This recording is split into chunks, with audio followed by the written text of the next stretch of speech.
Now, GAR has created a form which is not yet out on the street, but you have it on the last page of your handout, called a referral authorization form.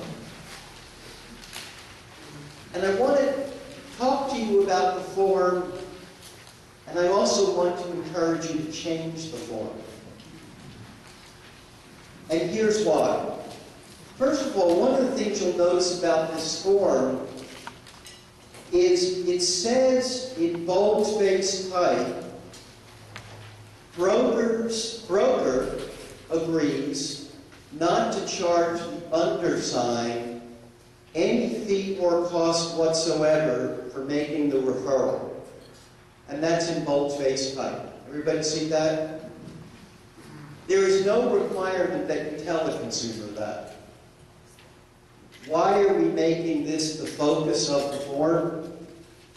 Truth be told, I wanted to change the conversation with the consumer to something other than, I need your written agreement and I'm going to be charging you $3,000 for the referral. And the way to change the conversation, and in my mind make it a more palatable form, is if Carol pulls out a form and says, well, Seth, I need you to sign something so that it's clear to you that I'm not going to be charging you for the referral. I think it may be easier for consumers to say, oh, well, that's a good thing. Where do I sign? So that's how we start off with this form. And then we explain in the form that you may get a referral fee, and there is a blank place for you to fill in either a dollar amount or the percentage of the referral fee.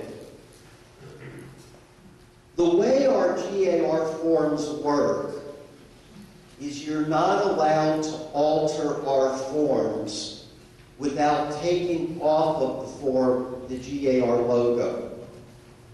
What our GAR license agreement says with all realtors who use our form is you have to use the form as it is. You can fill in the blanks, but you can't alter the form.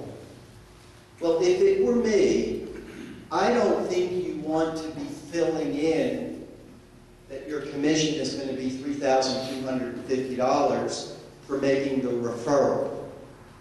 I would probably describe it as a percentage. And at the time of the referral, you really don't know whether you're going to get paid anything or 30% of the selling side of the transaction. So what I might do is have, if I were a broker in this part of the world, I would create my own form. I would take off the logo. I would use some of this language, and I would pre-print in the form that your estimated fee for the referral could be anywhere from 0 to 30% of the selling or listing side of the transaction. And frankly, I would have the form probably say a little more than just this. I might have it say something like, well, here at Real Fast Realtors or ABC Realtors, we love to help buyers and sellers however we can.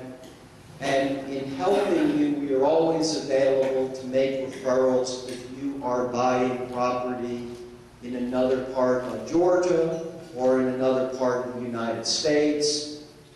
And then towards the bottom, in more of the fine print, I would give the pre-printed estimate.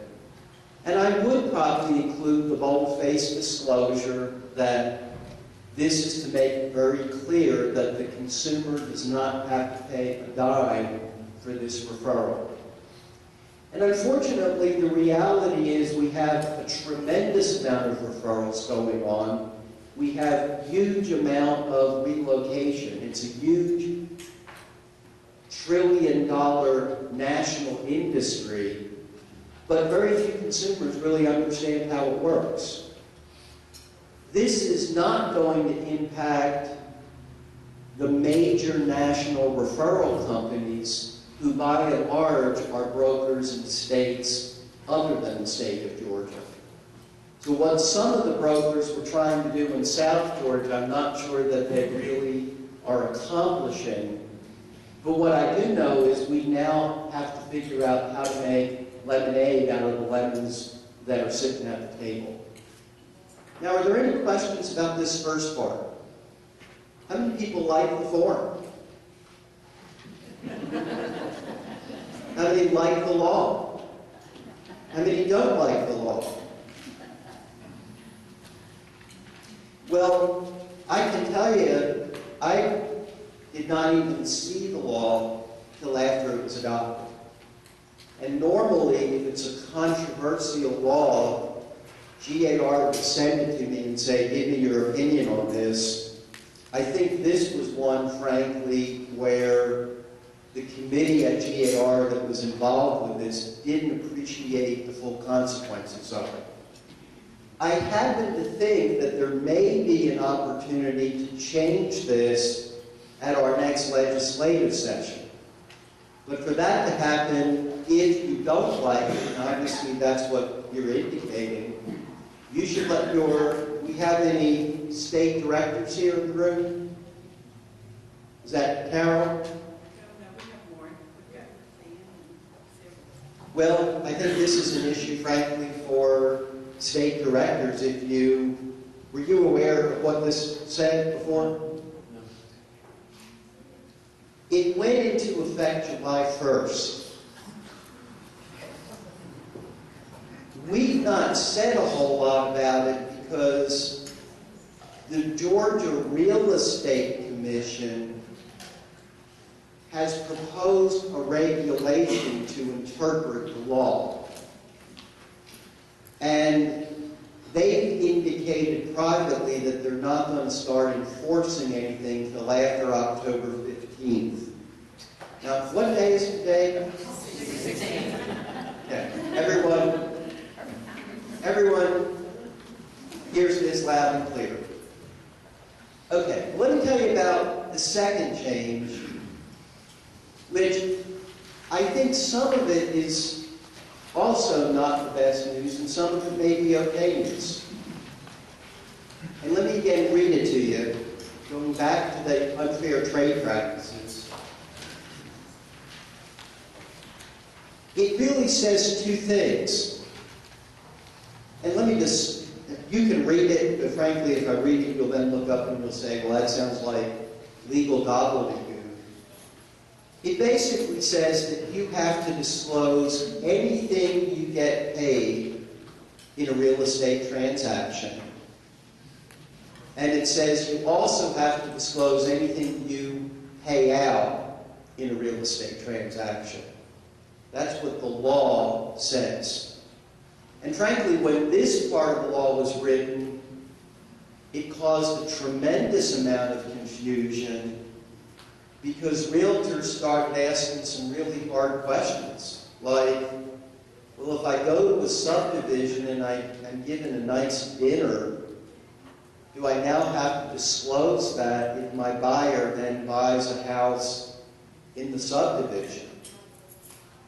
If I pay to advertise in that magazine, do I have to disclose that I'm paying for advertising? I mean, what this says is you have to disclose anything that you pay out and anything that comes in.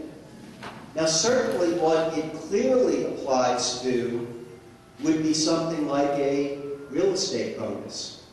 You know, if the Bank of Hiawassee were to say anyone who buys one of our foreclosures in the month of December gets a $10,000 bonus. Isn't that what you were saying you were going to do, Rebecca?